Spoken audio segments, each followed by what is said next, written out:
네, 안녕하세요. AP투자연구소의 윤서무의 팀장입니다. 오늘 알아볼 기업은 녹십자 랩셀이 될 것 같고요. 자, 코드 번호는 144510입니다. 현재 시각 2월 3일, 네, 2월 3일 11시 16분을 지나고 있는 시점이고요. 일단 뭐 제가 거의 일주일에 못해도 한 2, 3회, 많이 할 때는 거의 매일 이렇게 리뷰를 하고 있었는데요. 사실 리뷰를 처음 기억하시는 분들은 기억하시겠지만 이때부터 리뷰를 좀 했어요. 네, 이때부터 조금 관심을 가지면서 리뷰를 했고 그다음에 본격적으로 이 구간에서 매수 관점을 봤죠. 네, 매수 관점 조만간 터질 것 같다라는 관점을 봤었고 실질적으로 조정받을 때 뭐 올라갈 때도 매수 관점이었고 조정받을 때 그런 지지 라인들을 체크를 하면서 지지 라인 구간들을 체크를 하면서 매수 관점을 봤고요. 그다음에 최근에 멋진 상승까지 보여주고 나서 이 실질적으로 저는 이런 저항 때도 다 체크를 했습니다. 저항 때에서는 매도 관점을 받고 단기적으로. 그다음에 최근에는 이런 추세적인 돌파가 나오는 시점에서 이 구간에서 다시 매수 관점을 볼 수 있다라는 관점으로 리뷰를 했었죠. 네. 다만 여기서는 뭐 매수도 아니고 매도도 아니고 여기서는 어떤 조건이 충족이 돼야 된다라는 관점으로 리뷰를 했었는데 일단 뭐 록십자 랩셀은 이제 NK 세포 치료제 개발 그리고 수탁 검사를 위한 이제 검체 운반 관련 사업을 하는 기업이고요. 그 외에도 이제 좀 최근에 이 상승 파동에 있어서 주목을 받았던 거, 이 구간에서 좀 주목을 받았던 부분은요. 일단 그거였죠. 백신 위탁 생산, 녹십자 그룹의 백신 위탁 계약 생산과 그와 함께 이제 녹십자 랩셀이 바이오 물류 사업과 검체 검진 서비스를 할 수 있다. 그래서 외형 확대와 더불어 수익성 개선이 이어질 수 있다. 그래서 3분기 실적도 작년 3분기 실적도 상당히 좋게 나오면서 또 콜드체인 테마에 있어서 중형주에서는 거의 대장주격을 역할을 했던 부분들이 있습니다. 다만 최근에는 이제 NK세포 치료제에 대한 그게 나왔었죠. NK세포 치료제 이거죠. 아티바 녹십자 랩셀과 아티바가 미국의 머크사의 2조 원대 기술 수출을 하면서 잭팟을 터뜨렸다라는 뉴스가 나왔었는데, 그러니까 NK세포 치료제 같은 경우에는 저 역시도 많이 관심을 가지고 정말 녹십자 랩셀이 우리가 가보지 못한 그런 주가 흐름을 보여준다라고 하면은 NK세포 치료제가 등판이 될 시점은 되었다. 그게 등판이 되느냐 아니면은 등판이 되지 않느냐. 제가 생각했던 거 이상으로 빠르게 등판이 되었어요. 네, 등판이 되었는데 그 이후에 이제 조정을 받고 있는데 그리고 나서 이제 어제 이제 영상 올려드렸는데 저는 실질적으로 며칠 전부터 말씀드렸던 거는 지난주부터 말씀드렸던 거는 엔캐스 이거 기술 수출 나오고 나서 기준점을 정해 드렸죠. 기준이 될 수 있는 구간이 무엇인가에 대해서 계속해서 한 3, 4일 정도 얘기를 했던 것 같은데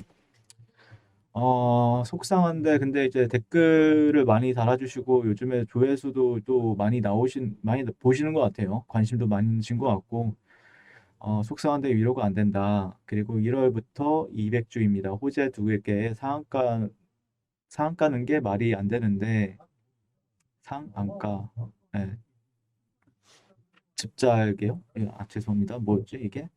네, 주가가 정보가 미리 새어나간 건가요? 선반영인가요? 이에 대해서도 질문하시는 분들도 계시고 녹십자 랩셋 40주 샀는데 완전 망했다. 장투로 가면 될 것 같다. 라고 하시는 분들도 계시고 갈 때 못 가는 주식은 포트폴리오에서 빼야죠. 그리고 어, 랩셀 200주 고점에서 물렸어요. 돌아와 버리겠네요. 어떻게 해야죠? 이렇게 하시는데 특허는 별 호재가 그죠? 특허는 호재는 호재인데 시장이 그거는 좀 약간 저는 개인적으로 추세가 좋게 되면은 그게 호재가 잘 먹히는데 추세가 깨진 상황에서는 조금 호재가 잘 안 먹힙니다.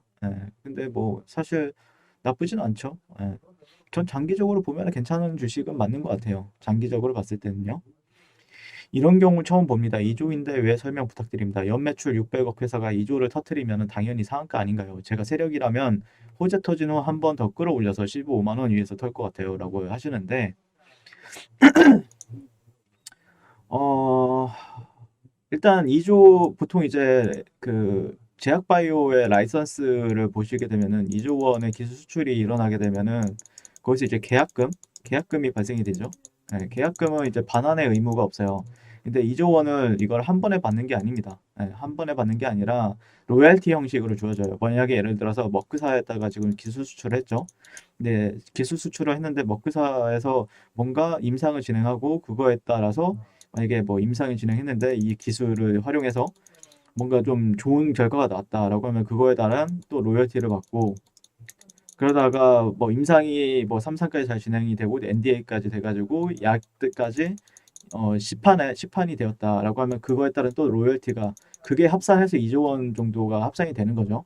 예, 그렇기 때문에 계약금은 뭐 반환의 의무는 없지만 그 이후에 뭐 로열티를 받는 거는 2조 원이지만 진짜로 받는 거는 가봐야 한다. 얼마를 받는지는 가봐야 한다. 근데 바이오 기업 특성 기술 수출 같은 경우에는 보통 다 그런 식으로 진행이 됩니다. 네, 그런 식으로 다 진행이 돼요.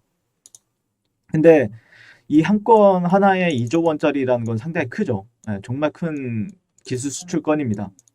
네, 한 건에 2조 원이다. 제가 이제 레고캔바이오 뭐 다른 알테오젠도 리뷰를 했었는데 레고캔바이오는 제가 주력을 하고 있죠. 보면은 레고캔바이오가 작년 한 해 기술 수출을 한 4건인가 했어요. 4건인가 5건인가 했는데 그게 합쳐서 2조 5천억이었거든요. 네, 근데 어떻게 보면은 녹십자 랩스는 한 건에 2조 원짜리니까 근데 이제 로열티를 받는 거에 있어서는 또 이게 리스크적인 부분이라기보다는 상당히 큰 호재이긴 한데 뭐라 해야 되나요? 그게 결국에는 돈을 2조 원을 전부 다 못 받을 수도 있다라는 겁니다. 예, 2조 원을 물론 상당히 좋은 계약건입니다. 상당히 좋은 계약건이고 정말 의미 부여할 수 있는 그런 부분들이 많은데 근데 2조 원이라고 해서 2조 원을 다 받는 게 아니라 차례차례 받는 거기 때문에 그걸로 먹구사가 일을 또 잘해야 되는 부분이 있겠죠. 예. 아무튼 뭐 저는 개인적으로는 장기적으로 본다라고 하면은 좋게 보고 있습니다. 예, 60자 랩셀. 근데 지금 문제는 그 기사가 어느 시점에서 터졌느냐 이게 좀 재밌죠. 저는 좀 재밌었어요. 조금 솔직히 말씀을 드리면은 그래서 좀 걱정이 되는 부분들도 있었고 기대가 되는 부분들도 있었는데 솔직히 전 기대감도 있었습니다. 예, 여러분들도 느끼셨겠지만 기대감도 있었고 우려감도 있었어요. 근데 보시면 아시겠지만 60자 랩셀 딱 기준 하나만 정해드렸죠. 하나만 보자. 딱 하나만. 네, 딱 한 가지. 뭐였을까요? 직전 이게 주봉입니다. 60자 랩셀의 주봉이에요. 주봉이고 이 고점과 고점을 연결하게 되면은 이 구간입니다. 네, 이 구간이에요. 자 그러면은 여기를 종가상 주봉, 월봉이 지난 1월 30일 다 마감이 되었잖아요. 그쵸? 네, 월봉 그리고 주봉 딱 두 개만 보자고 했어요. 네. 근데 월봉 보시면은 종가 어떻습니까?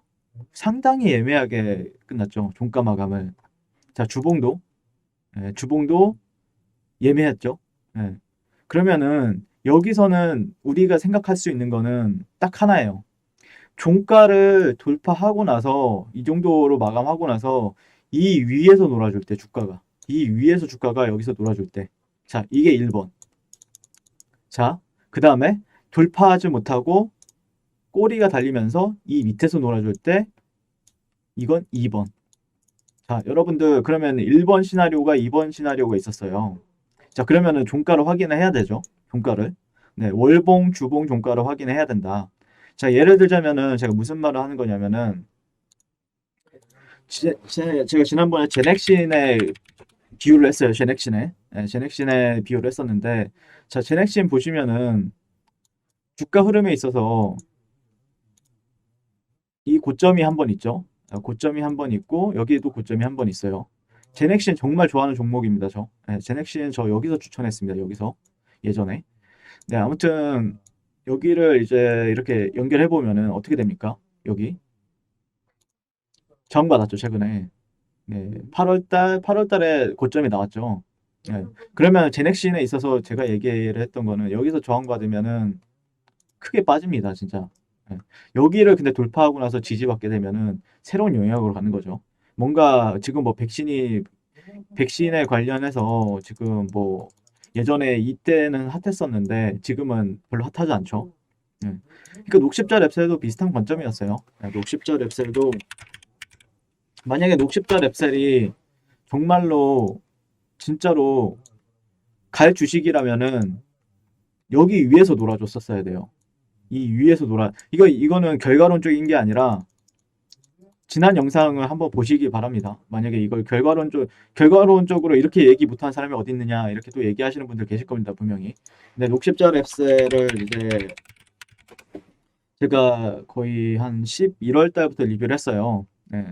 여기서 제가 최근에 1일 전, 뭐 4일 전, 뭐 3일, 6일 전 했던 얘기들 다 있습니다. 녹십자 랩셀에 대해서. 네. 자, 보시면은 그거에 대해서 이제 한번 우리는 이제, 그러니까 신규 매수 관점에서는 제가 생각했을 때, 그러니까 내가 여러 데서 잡았다. 여러 데서 잡았다. 아니면 뭐 여러 데서 잡았다. 여러 데서 잡았든 여러 데서 잡았든 상관없어요. 지금 신규 매수 관점에서는 그거 하나만 확인하고 들어가자. 예. 여기서는 뭐 지금도 수익이고 올라가면은 조금 더 여기서 반등 주면은 팔면은 수익이에요. 근데 신규는 어떻습니까? 리스크가 상당히 크다라는 거죠. 지금 여기를 돌파하고 나서 사면은 그나마 승률이나 아니면 퍼센테이지가 올라가는데 승률 퍼센테이지 올라가는데 결국에 중요한 거는 뉴스나 아니면은 이런 기술 수출권이 어디서 발생이 됐느냐. 그러면은 이게 앞으로 반영이 될 것이냐 아니면은 여태껏 반영이 되어 왔던 것이냐. 이거는 좀 다른 문제잖아요. 우리가 몰랐는데 이게 반영이 됐대. 이거는 결국에는 시장이나 아니면은 언론사들이 정해주는 겁니다. 언론사들이 보도를 해주는 거예요. 그렇게. 아, 지수 수출이 나왔지만 선반영이 되면서 주가가 조정을 받았습니다. 이렇게 얘기해버려야 할 말이 없는 거예요. 자, 주가가 올라갔는데 기술 수출 호재로 올라갔습니다. 이렇게 나올 겁니다. 여기서 올라가게 되면요. 그러니까 말이 어떻게 되느냐에 따라서 바뀌는 부분들이 있죠. 근데 우리는 그거를 판단할 수 없잖아요. 결국에는 제가 생각했을 때는 이 구간을 돌파를 하고 지지받아주느냐 아니면은 지지받지 못하고 흘러내리느냐. 그러면은 고점이 나왔느냐 아니면은 다시 한 번 더 여기가 바닥이 되면서 지지받고 올라가느냐. 이거의 차이점인 거죠. 예, 그러니까 제가 말씀드리고 싶은 거는 이게 단기 고점이 될 수도 있는 시점이고 이게 단기 바닥이 될 수도 있는 시점이에요. 근데 그걸 판단할 수 있는 건 뭐다? 이것밖에 없다. 이 선밖에 없어요. 네, 지금에서 기술적으로 보면요. 네, 기술적으로 보면은 이거 하나밖에 없습니다. 그러니까 예를 들자면 어떤 느낌이라고 얘기를 해야 될까요? 음, 어렵네요. 뭐 찾아보기가 어려운데 뭐 예를 들자면 SK 하이닉스, 뭐 삼성전자 이런 종목들을 봅시다. 자, 보세요. SK 하이닉스도 뭐 보시면은 자, 여기 비슷하죠, 뭔가? 예, SK 하이닉스. 자, 근데 여기를 강하게 종가상 돌파를 해줬고 여기 위에서 놀죠. 그러니까 올라가죠. 근데 만약에 종가상 여기서 꼬리가 달리면서 이렇게 내려오고 여기서 놀았어요. 그러면은 주가가 추가적인 조정 이후에 올라가겠죠. 약간 이런 관점이라고 보시면 될 것 같아요.